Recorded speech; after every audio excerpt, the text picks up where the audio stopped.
Gunbreaker just got a devastating nerf with the heavy on its Right, follow-up minus attack. 1 second on the slow. That's Minus actually crazy. 1 second. Oh my god. Now it's only 3 seconds. I don't know how are you guys No, enjoying this? but you see, now look, now it's completely balanced. It doesn't need any more nerfs ever for the rest of the... it worked, all the Gunbreaker propaganda. Yeah. Actually, no, it was really funny because in the last community stream, I played Gunbreaker against the against Brian's and the Square Enix reps, and they were complaining about how they were like saying, "This Gunbreaker can't die. I need to kill this Gunbreaker." And I'm like, I may be single-handedly responsible for Gunbreaker nerfs because there was not a single other Gunbreaker in that game. Yeah.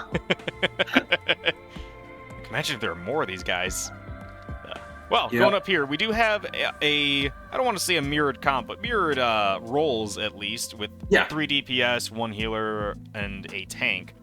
The difference being Warrior... It's like definitely 1-1-3, right? So yeah, for sure. And I think the Warrior, while you can burst it down because it doesn't have any self-mitigation, because you've got the shield from Aegis, Payon from Bard, I don't know specifically what shields Picto gives, but you have a lot of support for your Warrior to be as tanky as a Gunbreaker. Yeah, you know? Precisely. And that's kind of like the beauty right now, is that the Warrior, is so scary when it pushes up. So let's see how Meow plays the space here.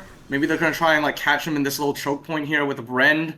Like, I think if you're letting them push up this far, you have to get a really good Rend to like justify letting them take up this much space. Well, there's Peregrine, or Picora, taking the initiative with that jump in here.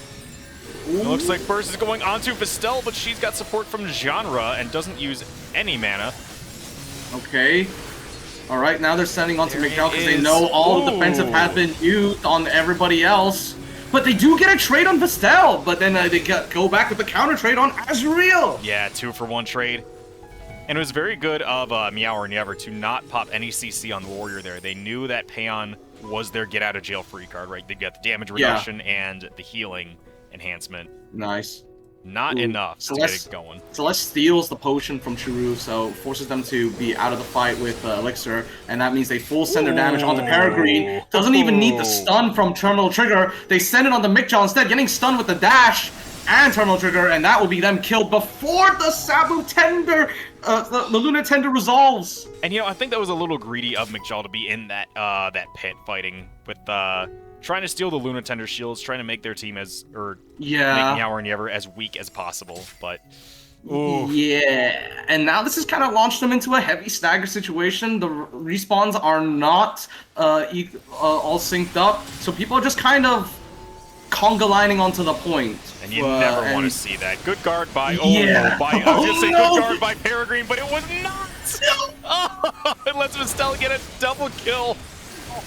The old classic punish with the Sky Shatter. This is why Dragoons be insane. Yep, and it looks like it's just up to Yuto with the chocolate cake to get him off the point. It got him off for a little bit, but it's not enough. Yeah, because of the animation lock from the Limit Break and how long it takes for that Chocobo to like actually land, which is kind of surprising given how chunky he is. He gets a lot of airtime. So by the time it came down and the shields were to resolve, the Yuotoi already took so much damage, it didn't matter. Oh, man. Alright. Game 1 goes to Meow or Nyever, the pickup team. Alright. There we go. Pick up it. Like, I mean, yeah, if there was any evidence that they're definitely not the clown team, it was definitely that. Unless, of course, they want to do more clownery for the fans, that's on them. But I think they seem very locked in right now because that was a very clean game. Sort of just being very patient with the damage, and spreading it out, and then correctly identifying like they literally have nothing left for the Warrior, and then just sent them out of guard. Just textbook, very clean place. It's very good, very good.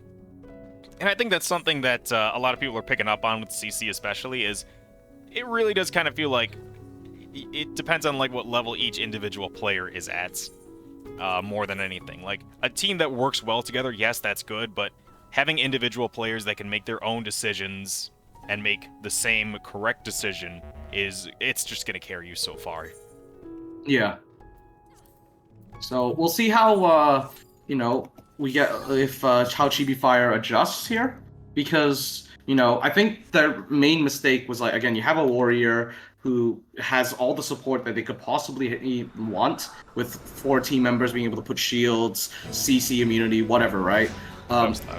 Use that opportunity to push up forward and establish that space, establish that aggression. Because the thing is, if a gunbreaker comes in, well, the best they could do is just get a heavy, and people can still press recuperate, whatever, right? But if you get stunned, you need, especially an opener, it's very risky to like greed on Purify, right?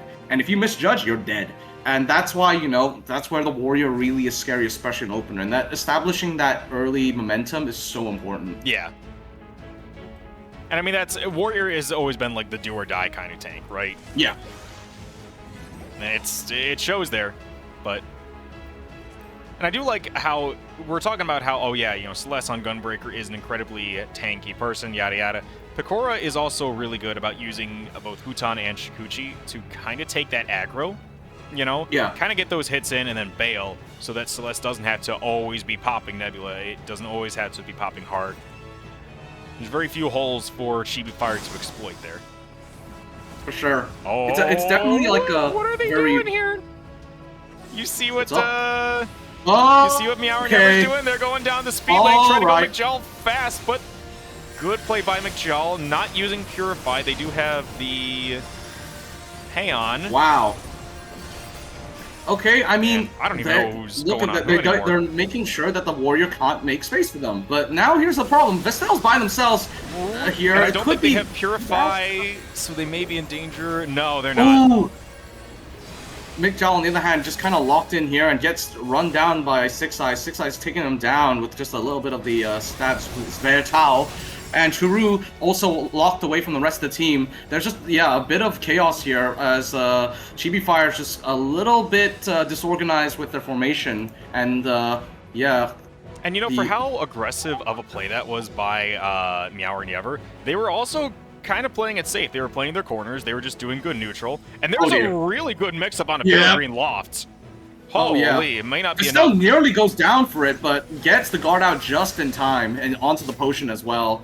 Not actually a bad play considering the position they were in. That was actually pretty damn good of them to play aggressive there. I mean, because what else were you going to do, really? If you just let them move in, they were going to die. So, unfortunately, Azrael will be going down here as well, out of guard. It seems that Meow and Nyever are actually still keeping up the pressure no matter what. Yeah, and they get a huge limit break onto McJowl. The White Mage stunning, and Six Eyes finishing the job. Yeah, no mitigation or anything. They just got the Purify, they got the guard, and then it just chained CC. Again, that's that solo play mentality I was talking about, where you're paying attention on your own time and making the perfect decision that you have. Very good stuff. Yeah, and it's I think it's just utter chaos on the side of Chibi Fire. Yeah. They are struggling to get back on this point, and unfortunately, Azrael is squarely in the middle, but Tick Rate says no. So, wow. What a push by I just. Why couldn't the other set have gone that fast? What happened?